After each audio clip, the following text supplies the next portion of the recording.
bagaimana adab seorang wanita dalam meminta maaf akan ghibahnya kepada pelamar yang tidak jadi dinikahi. Masing-masing saat ini telah berkeluarga dengan orang lain.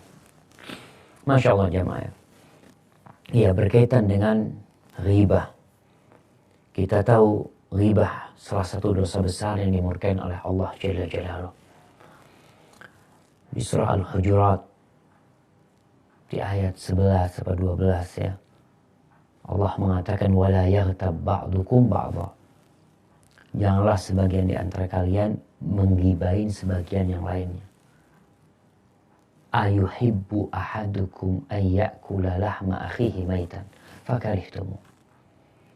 Apakah suka salah seorang di antara kalian memakan saudaranya, memakan tubuh saudaranya yang sudah jadi bangkai? Kalian nggak suka. Bagaimana kalau ghibah ini terjadi dari calon istri yang nggak jadi? Terkadang ada omongan-omongan tidak benar. Di antara ghibah yang diperbolehkan adalah ghibah yang untuk mencari tahu atau untuk mewanti-wanti. Seperti ada fulan melamar atau ana melamar fulana. Keluarga fulana mencari tahu tentang ana. Dia dapat informasi kalau dia nggak baik, kalau dia seperti ini, seperti itu. Yang terjadi ini apabila bukan karena ingin menyebutkan kejelekannya, bukan, tapi ingin tahu, ini mau menikah, ini harus tahu luar dan dalamnya, maka itu tidak mengapa. Tapi kalau sekadar ghibah hanya menceritakan keburukannya tanpa ada maksud seperti tadi yang disebutkan, maka dosa. Terkadang terjadi ghibah ini setelah tidak jadi menikah. Artinya udah batal nih. Kenapa kita harus menceritakan kejelekan orang? Dosa.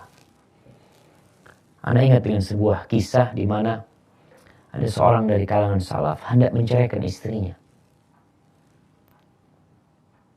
Berita keretakan di dalam rumah tangga itu sampai ke telinga beberapa orang. Akhirnya sahibnya datang. Sahibnya tanya, aku dengar-dengar kamu katanya mau menceraikan istrimu. Apa yang kamu tidak sukai dari istrimu? Apa yang meragukan dari istrimu? Apa kata orang ini? Kamu apa urusannya dengan istriku? Nih, akhlak seorang muslim. Kita tuh diperintahkan untuk menutupi kekurangan orang lain. Bukan malah menceritakannya. Yang menutupi aib saudaranya, Allah akan menutupi aib dia.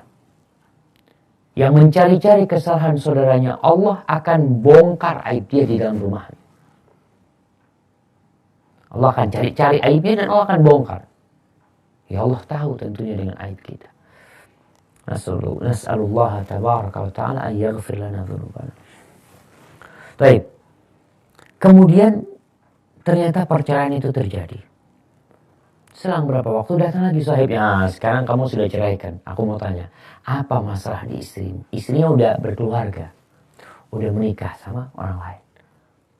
Kata orang ini, istrinya orang, ada apa aku membicarakan dia? Intinya kita seorang muslim harus jaga adab dan etika sebagai seorang muslim. Tidak membongkar aib. Sekarang mau tobat. Bagaimana caranya tobat? Ada dua kondisi. Kondisi pertama, yang diribain tahu kalau dia diribain. Tahu nih, mamanya anak-anak tahu jadi omongan buruk di keluarganya fulan.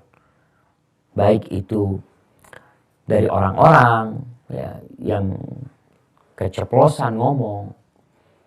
Kalau ternyata yang diribain tahu, maka tugas kita minta maaf sama dia. Datang minta maaf. Karena dia tahu kita telah melakukan kesalahan.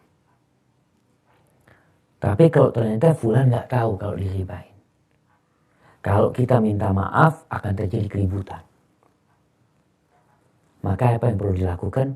Doakan fulan. Doakan. Doakan fulan.